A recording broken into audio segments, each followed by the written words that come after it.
Hello students, इस class में हम पढ़ने वाले हैं present continuous tense. Present continuous tense. तो हमने क्या सीखा था कि जो प्रेजेंट टेंस का सब डिवीजन किया था, first subdivision was present indefinite tense. और प्रेजेंट इंडेफिनिट टेंस के बारे में हम लोगों ने सारा कुछ डिस्कस कर लिया था। We were discussing about present indefinite tense in last lecture. In this lecture, we are going to discuss about present continuous tense. ठीक है? तो इसमें हम सीखेंगे present continuous tense के बारे में। This is the second subdivision of present tense. ठीक है? There was four subdivision of present tense: indefinite, continuous, perfect, and perfect continuous. So this is one second subdivision of present tense. Present continuous. तो पहले समझते हैं कि continuous means क्या होता है। Continuous means आप जानते हो लगातार किसी चीज का जारी रहना। ठीक है, जारी रहना माने अगर प्रेजेंट में, वर्तमान में कोई कार्य जारी हो, लगातार चल रहा हो, सब्जेक्ट जब उस कार्य के बारे में बता रहा हो, उस समय वो कार्य चल रहा हो, तो ऐसे वो सारे सेंटेंसेस प्रेजेंट कंटिन्यूअस टेंस के अंतर्गत आते हैं। ठीक है, तो इसको ऐसे समझ सकते हैं, an action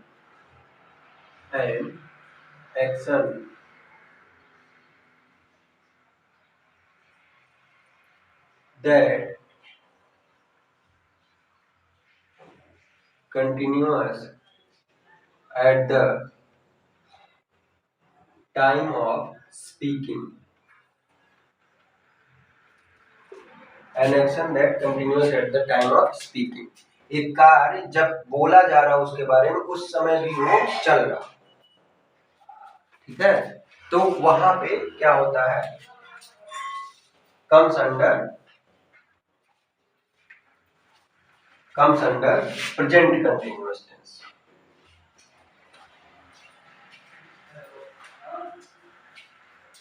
present continuous tense. ठीक, बात समझ आई। An action that continuous at the time of speaking, या आप कह सकते हैं an action that going on at the time of speaking। या तो वो उस समय जारी हो और going on an action going on at the time of speaking comes under present continuous tense। ठीक है, कोई कार्य जब बताया जा रहा हो, वो लगातार चल रहा हो, जारी हो, उसको हम प्रेजेंट कंटिन्यूअस टेंस के अंतर्गत रखते हैं। ये बात समझ गए।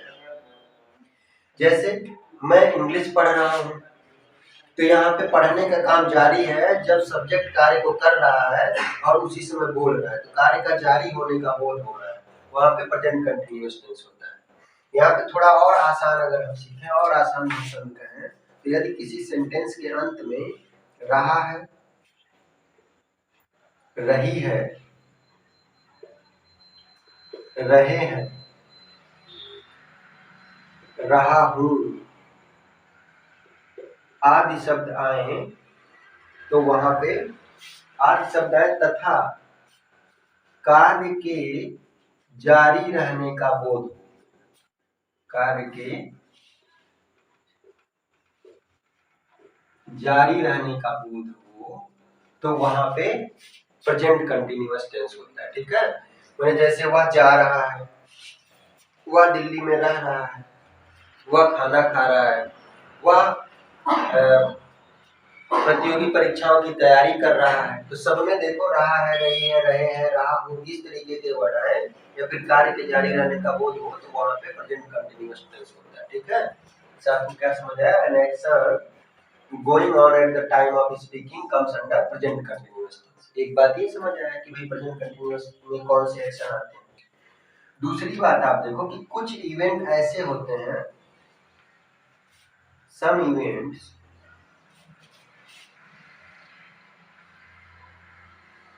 are going on even at the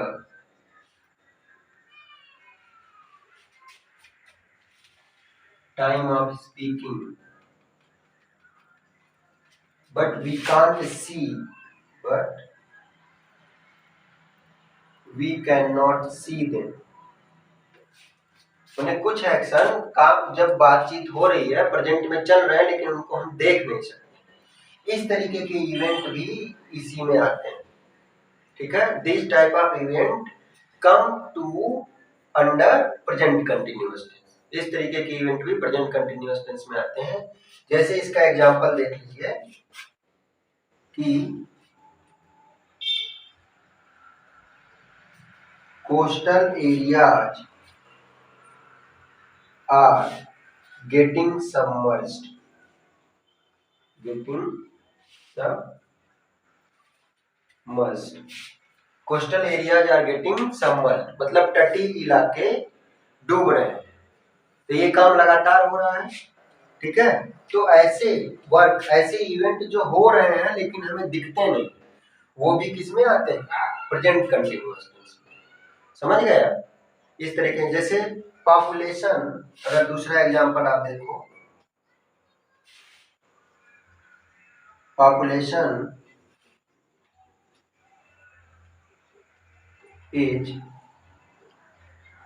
increasing day by day, population is increasing day by day, जनसंख्या दिन प्रतिदिन बढ़ रही है। तो ये इवेंट हो रहे हैं लेकिन ये देख नहीं रहे। मैंने आपको क्या समझ आया कि अगर कोई एक्शन चल रहा है टाइम ऑफ स्पीकिंग पे, तो वो ये प्रेजेंट कंटिन्यूअस टेंस के अंतर्गत आएगा। या फिर आप ऐसे समझ लो कि किसी सेंटेंस के लास्ट में रहा है, रही है, रहे हैं आदि शब्द आए और कार्य के जारी रहने का बोध हो, तो भी वहां प्रेजेंट कंटिन्यूअस टेंस है। या फिर कुछ इवेंट होते हैं जो हो रहे हैं लेकिन वो दिख नहीं रहे हैं, जैसे आपके सामने लिखा हुआ है, ठीक है। नियर फ्यूचर में कोई इवेंट हो, कोई प्लान हो, उसको भी हम प्रेजेंट कंटिन्यूअस टेंस में भी रखते हैं। जैसे मैं कल दिल्ली जा रहा हूं, तो I am going to Delhi tomorrow. तो ऐसे सेंटेंस भी प्रेजेंट कंटिन्यूअस टेंस में आते हैं, ठीक है। कैसे आप पहचानेंगे कोई सेंटेंस प्रेजेंट कंटिन्यूअस टेंस का है? तरीका पता चल गया, ठीक है। अब हम इसमें समझने वाले हैं कि प्रेजेंट कंटिन्यूअस टेंस के अंतर्गत सेंटेंस जो है उनको इंग्लिश में कैसे कन्वर्ट करेंगे, इंग्लिश में कैसे बोलते हैं, ठीक। तो उसके लिए हम रूल समझते हैं।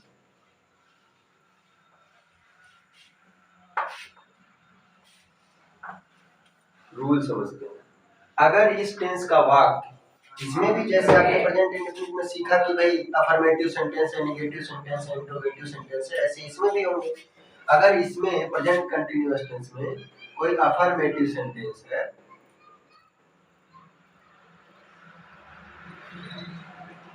अफर्मेटिव सेंटेंस माने सकारात्मक वाक्य, पॉजिटिव सेंटेंस, तो वे सभी वाक्य जिसमें नहीं ना आया, ठीक है, नहीं ना आया हो, साधारण वाक्य जिसमें नहीं ना आया हो, उनको हम अफर्मेटिव सेंटेंस कहते हैं। तो अगर प्रेजेंट कंटिन्यूअस टेंस का कोई अफर्मेटिव सेंटेंस है तो उसको इंग्लिश में अनुवाद करते समय हम क्या करेंगे? सबसे पहले उसका सब्जेक्ट लिखते हैं, ठीक।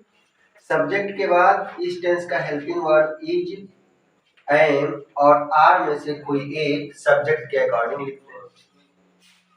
फिर हम वर्ब की फर्स्ट फॉर्म के साथ आईएनजी लगाते हैं, मींस वर्ब की आईएनजी फॉर्म लिखते हैं, वर्ब की आईएनजी फॉर्म लिखते हैं। फिर हम ऑब्जेक्ट लिखते हैं। इस फॉर्मेट पे ये पैटर्न होता है आपके अफर्मेटिव सेंटेंस के लिए, ठीक है। Subject plus is am are plus verb की आईएनजी फॉर्म प्लस ऑब्जेक्ट। अब इसमें ध्यान देने वाली बात यह है कि सब्जेक्ट के बाद इज एम आर कैसे यूज करेंगे। अगर इज का प्रयोग आप वहां करेंगे जब सब्जेक्ट क्या हो, ही, सी, इट, कोई नेम हो या फिर सिंगुलर सब्जेक्ट हो, सिंगुलर सब्जेक्ट हो, तो यहाँ पे आप क्या यूज करेंगे? इज यूज करेंगे। जैसे ही के साथ, सी के साथ, इट के साथ कोई नेमिंग वर्ड हो, नेम हो और सिंगुलर सब्जेक्ट हो, तो वहां पे इज का यूज होता है। एम का प्रयोग करेंगे आप आई सब्जेक्ट के साथ, ठीक। और आर हेल्पिंग वर्ब का यूज होगा यू, वी, दे ऑल के साथ एंड प्लूरल सब्जेक्ट के साथ। सब्जेक्ट अगर प्लूरल हो तो वहां पे आर का यूज करेंगे। ठीक, ये अफर्मेटिव सेंटेंस का पैटर्न है। सब्जेक्ट के बाद इज एम आर में से कोई एक हेल्पिंग वर्ड सब्जेक्ट के अकॉर्डिंग। अगर subject he see it name और सिंगुलर में से कोई है तो आप इज का यूज करेंगे। अगर सब्जेक्ट आई है तो वहां पे एम का यूज करेंगे। अगर subject you we they all या प्लूरल सब्जेक्ट है तो आप वहां पे आर का यूज करेंगे और सबके साथ वर्ब की आईएनजी फॉर्म लिखते हैं, फिर ऑब्जेक्ट लिखते हैं। ये है आपको इंग्लिश में कन्वर्ट करते समय, समझ गए? ठीक है, तो अब हम सीखने वाले हैं, इसका एग्जांपल लेके समझते हैं कि कैसे इंग्लिश में करेंगे। ठीक है, समझ आई बात? देखिए, मान लीजिए एक सेंटेंस है कि मैं इन दिनों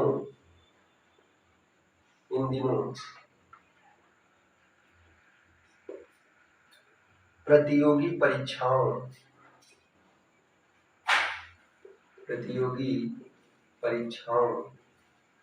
की तैयारी कर रहा हूँ। मैं इन दिनों प्रतियोगी परीक्षाओं की तैयारी कर रहा हूँ। तो देखिए, अब इस सेंटेंस को हमने पढ़ा तो यहाँ पे देखा लास्ट में रहा है, रही है, रहे हूँ, रहा है, रहा हूँ, इस तरीके के वाक्य आ गए, शब्द आ गए और इसमें कार्य के जारी रहने का बोध है। माने जब ये कर्ता बोल रहा है कि मैं इन दिनों परीक्षाओं की तैयारी कर रहा हूँ, उस समय वो कर भी रहा है। तो eight the time of speaking work is action is going on. ठीक है, अगर ऐसा कार्य जारी रहने का बोध हो तो वहां पे क्या होता है? Present continuous tense. अब जब प्रेजेंट कंटिन्यूअस है तो आप वहां पे पहचानोगे कि किस टाइप का सेंटेंस है। तो इसमें नहीं आया है, मतलब नेगेटिव सेंटेंस नहीं है, अफर्मेटिव सेंटेंस है। क्या, क्यों, कैसे, कब, कहाँ, कितना, कितनी, इस तरीके से नहीं आया है। तो इंट्रोगेटिव सेंटेंस नहीं है। और आप जानते हो कि जब अफर्मेटिव सेंटेंस होता है, पॉजिटिव सेंटेंस होता है, तो उसका अनुवाद करते समय सबसे पहले क्या लिखते हैं? सब्जेक्ट। तो सब्जेक्ट इसमें कौन है? जो वर्क को करता है, एक्शन जिसके द्वारा किया जाता है वो सब्जेक्ट है। तो मैं सब्जेक्ट आई, और आई के साथ हेल्पिंग वर्ब कौन सा लगेगा? Am, I am. फिर वर्ब क्या है? तैयारी करना, मतलब प्रिपेयर, और प्रिपेयर में ING form preparing. I am preparing किस लिए? फॉर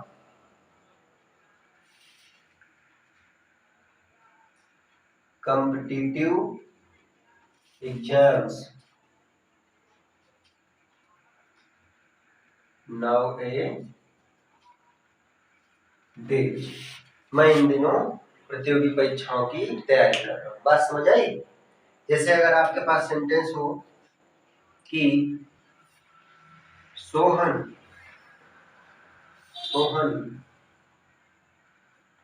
फुटबॉल खेल रहा है। सोहन फुटबॉल खेल रहा है। तो यहाँ भी देखा आपने, रहा है, रही है, रहे हैं, ये आ गया।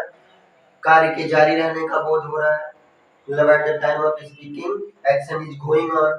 तो इस तरीके के जब वाक्य आते हैं तो ये प्रेजेंट कंटिन्यूअस में होते हैं। और अफर्मेटिव सेंटेंस हो तो सबसे पहले सब्जेक्ट लिखेंगे। सब्जेक्ट है आपका सोहन, फिर सोहन क्या है? नेम है, सिंगुलर है, तो सिंगुलर के साथ इज लिखते हैं, सोहन इज। फिर प्ले मीन्स खेलना, इसका ING form, Sohan is playing. Object क्या है? Football, Sohan is playing football. इस तरीके से हम इंग्लिश में कन्वर्ट कर लेते हैं। ये बात समझिए। अब दूसरी बात, अगर अफर्मेटिव की जगह निगेटिव सेंटेंस, ठीक है, निगेटिव सेंटेंस हो तो क्या करना है? निगेटिव सेंटेंस हो तो आप क्या करेंगे?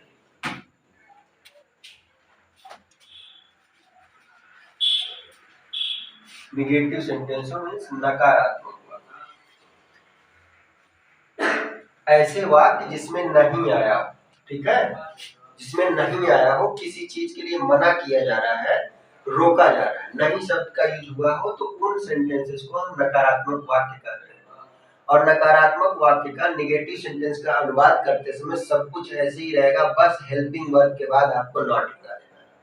मैंने आपको नॉट कहाँ पे लगा देना है? यहाँ, ठीक है। प्लस नॉट और प्लस बी की आईएनजी।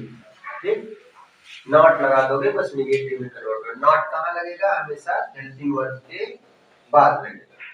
ठीक है, तो यहाँ पे अगर मैं कहूँ मैं इन दिनों प्रतियोगी परीक्षाओं की तैयारी नहीं कर रहा, मैं इन दिनों प्रतियोगी परीक्षाओं की तैयारी नहीं कर रहा, तो नहीं कर रहा हूँ मैंने आई एम और एम के बाद क्या लगना है? नॉट। यहाँ पे आप नॉट लगा। I am not preparing for competitive exam nowadays. ठीक, ऐसे अगर इसमें सोहन फुटबॉल नहीं खेल रहा है, सोहन फुटबॉल नहीं खेल रहा है मतलब Sohan is not, Sohan is not playing football. बात समझ रहे? इस तरीके से अगर ऐसे कभी कभी क्या होता है कि इंट्रोगेटिव निगेटिव सेंटेंस होते हैं, माने उसमें क्वेश्चन पूछा जाता है वह क्यों नहीं खेल रहा है, तब क्या करते हैं नॉट अपनी जगह ही होता है और सब्जेक्ट और हेल्पिंग वर्ब जो है इंट्रोगेटिव सेंटेंस के रूल के अकॉर्डिंग बदल जाता है। तो हम सीखते हैं कि अगर इंट्रोगेटिव सेंटेंस होगा तो किस तरीके से अनुवाद करने वाले। इंटरोगेटिव सेंटेंस मीन्स प्रश्नवाचक वाक्य, प्रश्नवाचक वाक्य। अगर प्रेजेंट कंटिन्यूअस का कोई इंटरोगेटिव सेंटेंस है, प्रश्नवाचक वाक्य है, तो उसका इंग्लिश में कन्वर्जन हम कैसे करने वाले हैं। ठीक है, इंट्रोगेटिव सेंटेंस वे होते हैं जिसमें कोई प्रश्न पूछा जाता है, या फिर ऐसे समझो कि ऐसे वाक्य जिसका कोई आंसर बनता हो, कोई उत्तर निकलता हो, उन वाक्यों को, उन सेंटेंसेस को हम इंट्रोगेटिव सेंटेंस बोलते हैं। अब इंट्रोगेटिव सेंटेंस को अगर ध्यान से देखा जाए कि दो प्रकार के इंट्रोगेटिव सेंटेंस होते हैं। एक होते हैं जो क्वेश्चन वर्ड से शुरू होते हैं, क्वेश्चन वर्ड से शुरू होने वाले, क्वेश्चन वर्ड से शुरू होने वाले वाक्य। जैसे इन वाक्यों पे अगर आप बोलेंगे तो सबसे पहले क्वेश्चन वर्ड ही आ जाता है। जैसे क्या वह पढ़ाई कर रहा है, तो इसमें क्या देखो पहले आ जाए। ठीक है, इस तरीके से क्या वह खाना खा रहा है, क्या वह क्रिकेट खेल रहा है, क्या वह घुड़सवारी कर रहा है। समझ गए आप? तो उसमें क्वेश्चन वर्ड से शुरू होने वाले वाक्य होते हैं और दूसरे सेंटेंस होते हैं जिनमें क्वेश्चन वर्ड बीच में आया, बीच में आया, बीच में आया हो माने क्वेश्चन वर्ड से ना शुरू होने वाला, पहले किसी भी शब्द से शुरू हो और क्वेश्चन वर्ड कहीं भी बीच में आ गया। तो ऐसे वाक्य, तो दो प्रकार के वाक्य इंट्रोगेटिव होते हैं अगर ध्यान से। तो अगर क्वेश्चन वर्ड से शुरू हुआ हो कोई वाक्य, तो इसका इंग्लिश में अनुवाद करते समय सबसे पहले आप इज, एम या आर में से कोई भी एक लिखोगे सब्जेक्ट के अकॉर्डिंग। ठीक है, उसके बाद आप सब्जेक्ट लिखोगे और फिर आप वर्ब की आईएनजी फॉर्म लिखोगे, फिर ऑब्जेक्ट लिखोगे। ठीक, अगर क्वेश्चन वर्ड से कोई वाक्य शुरू हुआ हो तो सबसे पहले आप इज, एम, आर में से कोई एक सब्जेक्ट के अकॉर्डिंग, फिर सब्जेक्ट, फिर वर्ब की आईएनजी फॉर्म और फिर ऑब्जेक्ट लिखने वाले। ठीक, इसी में अगर नहीं भी आया, क्या वह क्रिकेट नहीं खेल रहा है, माने क्वेश्चन वर्ड से शुरू हुआ हो और नहीं भी आया, तो सब कुछ ऐसे रहेगा, बस इज, एम, आर में से कोई एक, फिर सब्जेक्ट और इसके बाद आप यहाँ पे नॉट लगा देंगे, फिर वर्ब की आईएनजी फॉर्म लिखेंगे और फिर ऑब्जेक्ट लिखेंगे। बस इतना सब। अगर क्वेश्चन वर्ड से शुरू हुआ हो तो आप ये फॉर्मेट, अगर क्वेश्चन वर्ड से शुरू हुआ हो और नहीं भी आया हो बीच में तो आप ये फॉर्मेट करेंगे। ठीक है, और अगर क्वेश्चन वर्ड बीच में आया हो, दूसरे टाइप के सेंटेंस है, तो पहले आप क्वेश्चन वर्ड लिखेंगे, पहले आप क्वेश्चन वर्ड लिखेंगे, क्वेश्चन वर्ड की अंग्रेजी पहले लिखेंगे, फिर इज, एम, आर सब्जेक्ट के अकॉर्डिंग। फिर आप इसके बाद सब्जेक्ट लिखेंगे, फिर वर्ब की आईएनजी फॉर्म लिखेंगे और फिर ऑब्जेक्ट लिखेंगे, फिर क्वेश्चन मार्क। आप ध्यान रहे कि क्वेश्चन मार्क यहाँ पे रहेगा, फुल स्टॉप नहीं। ठीक, ऐसे इसमें भी अगर इंट्रोगेटिव है और निगेटिव भी हो तो सब कुछ ऐसे ही रहेगा, बस यहाँ पे नॉट लगा देंगे। Question word is am are subject, उसके बाद आप नॉट लगा दोगे और फिर वर्ब की एनजी फॉर्म और फिर ऑब्जेक्ट, फिर जो भी है क्वेश्चन। ये आपका पैटर्न है, ये आपकी जो है फ्रेमिंग है, सेंटेंस फ्रेमिंग इंट्रोगेटिव की आप प्रेजेंट कंटीन्यूअस टेंस में कर सकते हैं। ठीक, तो अब हम एग्जांपल लेके इसको सीखते हैं इंग्लिश में अनुवाद करके कि कैसे होगा।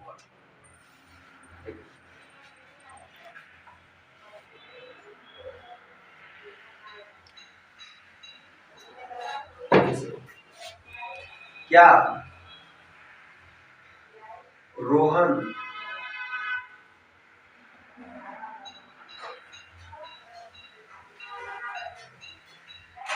तैयारी कर रहा है? क्या रोहन तैयारी कर रहा है?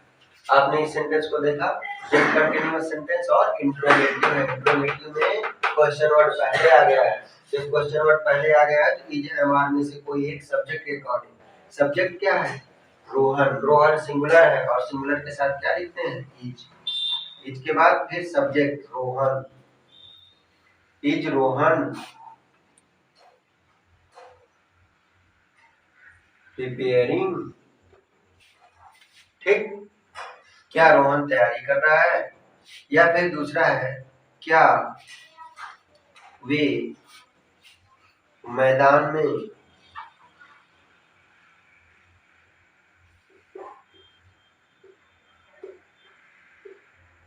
दौड़ रहे हैं?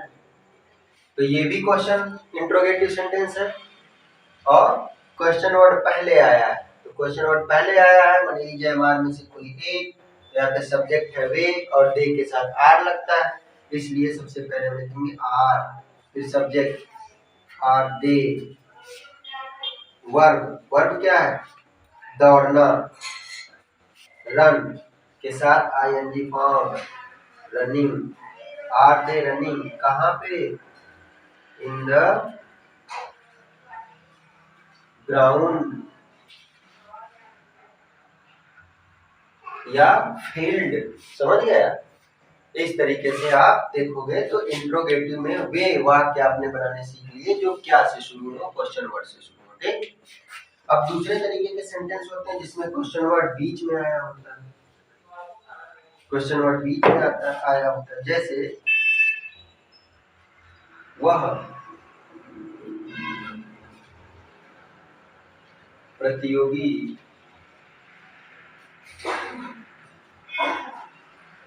परीक्षा की तैयारी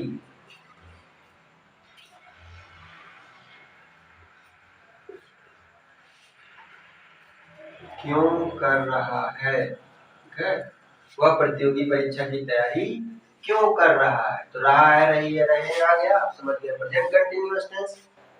तो इंट्रोगेटिव है और इंट्रोगेटिव में देखो क्वेश्चन वर्ड बीच में आया, शुरू में नहीं आया। शुरू छोड़ के बाकी कहीं भी क्वेश्चन वर्ड आए तो कहा जाएगा कि दूसरे वाला नहीं, मैंने क्वेश्चन वर्ड की इंग्लिश पहले लिखनी है। क्यों?